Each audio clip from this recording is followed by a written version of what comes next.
Okay, let's go to another YouTube video. In 1982, Anwar Sadat traveled to Israel, a trip that resulted in a peace agreement that has lasted ever since. In the spirit of that type of bold leadership, would you be willing to meet separately, without precondition, during the first year of your administration in Washington or anywhere else, with the leaders of Iran, Syria, Venezuela, Cuba, and North Korea, in order to bridge the gap that divides our countries?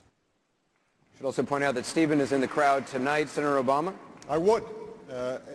And the reason is this, that the notion that somehow not talking to countries is punishment to them, which has been the guiding diplomatic principle of this administration, is ridiculous.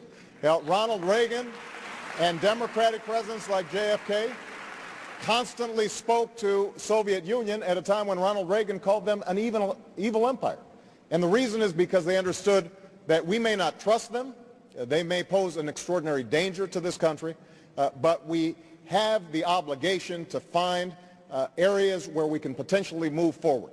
And I think that it is a disgrace that we have not spoken to them. We've been talking about Iraq. One of the first things that I would do in terms of moving a diplomatic effort in the region forward is to send a signal that we need to talk to Iran and Syria, because they're going to have responsibilities if Iraq collapses. They have been acting irresponsibly up until this point, but if we tell them that we are not going to be a permanent occupying force, we are in a position to say that they are going to have to carry some weight in terms of stabilizing the region. I just want to check in with Stephen Sixth if he believes he got an answer to his question. Hello, I seem to have a microphone in my hand.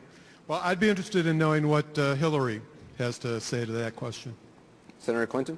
Well, I will not promise to meet with the leaders of these countries during my first year. I will promise a very vigorous diplomatic effort, because I think it is not that you promise a meeting at that high a level before you know what the intentions are. I don't want to be used for propaganda purposes. I don't want to make a situation even worse. But I certainly agree that we need to get back to diplomacy, which has been turned into a bad word by this administration, and I will pursue very vigorous diplomacy, and I will use a lot of high-level presidential envoys to test the waters, to feel the way.